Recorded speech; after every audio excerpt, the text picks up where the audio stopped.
Katt Williams on Taraji P. Henson. The Color Purple came out Christmas Day, and Right. Taraji was the new Suge Avery. Okay. And she has said on their press run, and they had a very extensive press run, and all through the press run, I wanted to say, Lord, is she?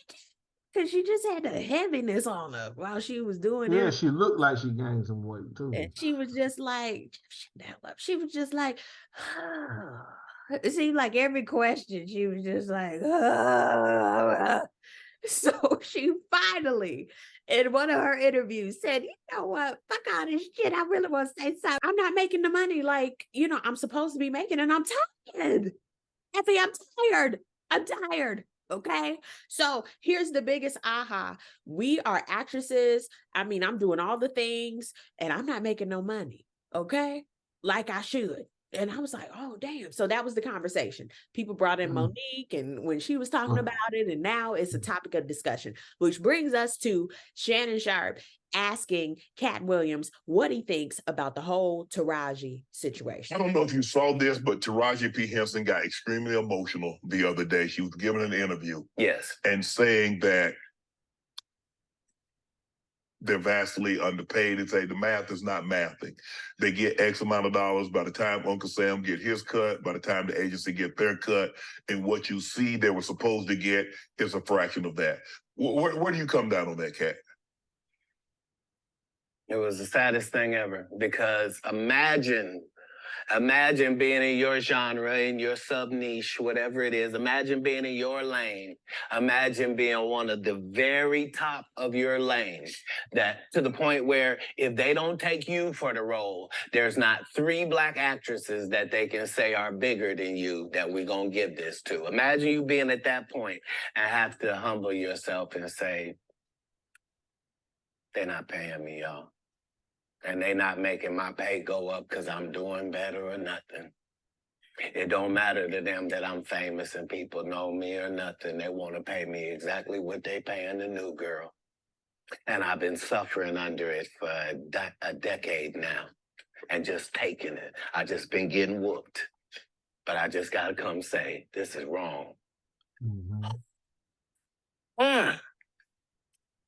We should be ashamed. But this is a country where we don't pay the teachers, and then we say the kids is the most important thing. You can't have both of them. If you do that, we're going to end up with a generation that can't read. Guess what? Generation Z and A can't read. Why? Because who was giving them a book?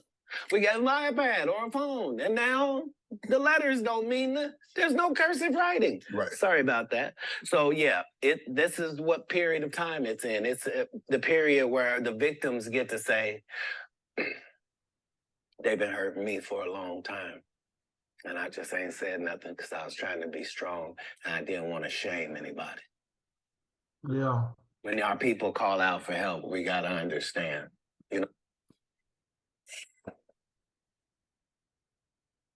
Real talk. Jeff and I were talking about this earlier. One of my favorite shows is Grey's Anatomy. I haven't watched it in years because it used to be one of my favorites. Then it got a little extra. But either way, I saw they had a picture of Taraji and a picture of Ellen Pompeo, who is the main character on Grey's Anatomy. She gets paid $500,000 an episode.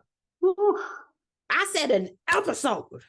Taraji can get paid maybe that for a movie. Maybe. I said maybe. And even Viola Davis has talked about it. Angela Bassett has talked about it. I mean, the list goes on with our Black excellent queens who are actresses in the game. Even trickling down to the workforce. People like you and I who are educators. When Katt said that, I said, say it again for the people in the bike. Your pay does not equate to your worth, your value. In education, you got to keep getting education. You don't have to have anything else to give you. There's people who have PhDs that are in the classroom teaching. Yes. There are people who have their masters in school administration, still in the classroom. And they can't make any more because they got, as a matter of fact, if they do take an administrative position, depending on what school they're at or what, the size of the population is, they could get paid less than some teachers that have tenure there. Nobody's winning in education. Not the teachers, not the students. Nobody's winning. Mm-hmm. Nobody's winning except maybe the football teams and the basketball teams. Nobody winning. Exactly. Entertainment. And that's what it is. So when you look at this situation now, when it comes down to female actresses, especially Black female actresses, you can see that there is some kind of I don't even know what you call it at this point. It's just a misapplication of common sense and how they're getting paid and how they're not getting paid.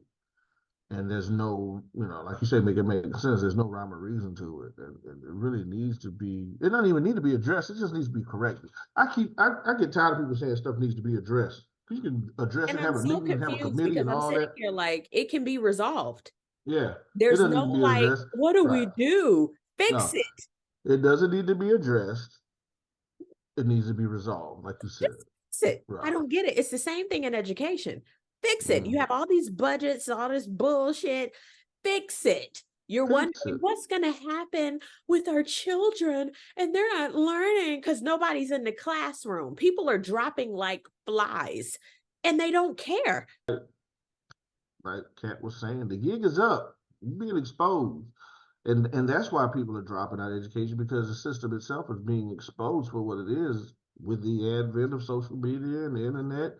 Information is moving rapidly and fast. Everything in real time. Taraji, she had a lot to say, I'm sure, about that whole thing. But it's a microcosm of society on one hand, and also it's a beachhead into a large problem that's going on, not only in education. I'm sorry, not only in entertainment, but in education as well.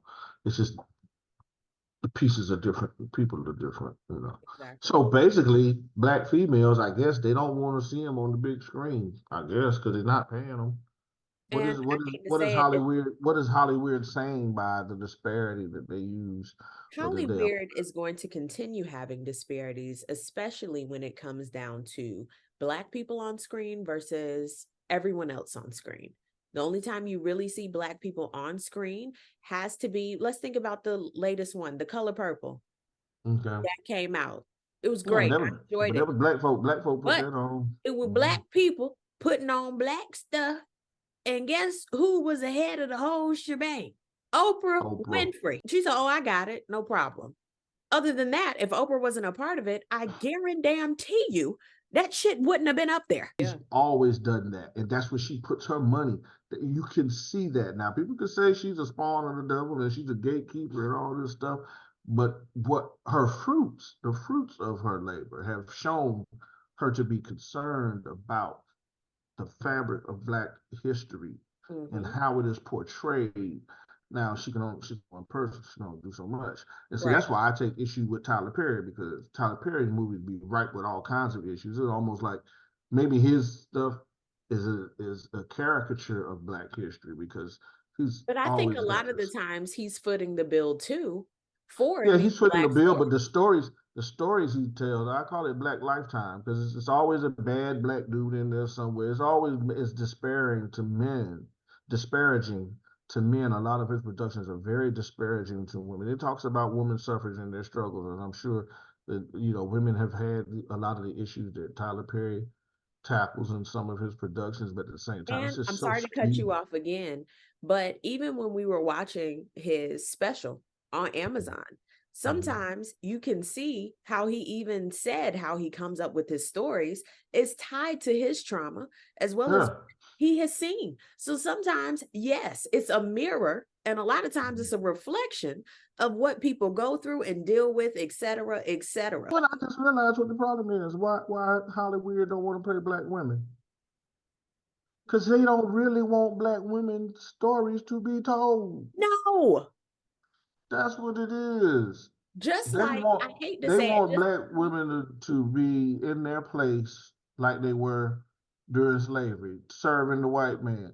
That's what they want. Even I'm going to go back to Grey's Anatomy. Yes, we have a strong characters in Grey's Anatomy, but they fizzle out, they move away, then they got to make them crazy and all over the place. They can't just be, you know what I'm saying? Yeah. They're not Ellen Pompeo. They're not going to be in the front. We can only be but so far up. And it's the same thing in healthcare. It's the same thing in all types of different niches. When you said that, it made me think about Blacks' place in American history or whatever, the placement of Blacks. And when we talk about systemic racism, we talk about all these different things that take place, they want to, and I say they, Black people know who I'm talking about when I say they. It ain't necessarily white people. It's the establishment, the man. They want to keep Black people in a certain position because it gives them a sense of, oh gosh, what does it give them? A sense of superiority. You have people in place because that's where you need them to be. And unfortunately, that's how they got Taraji coined in Hollywood. So she's not going to make it. The only way she's going to go is go overseas. She'll probably make a whole lot of money in Europe. And it's unfortunate that half of our artists do the same thing. They make more somewhere else as opposed to where they are. And that's anywhere, any type of occupation. You got to get out of where you are at to make what you are worth. And I try to tell my wife that every day. On that note, we're done with this one. Comment down below. Let us know what you think about it. We'll see you on the next one. Peace, love, and all that good stuff. God bless. Bye.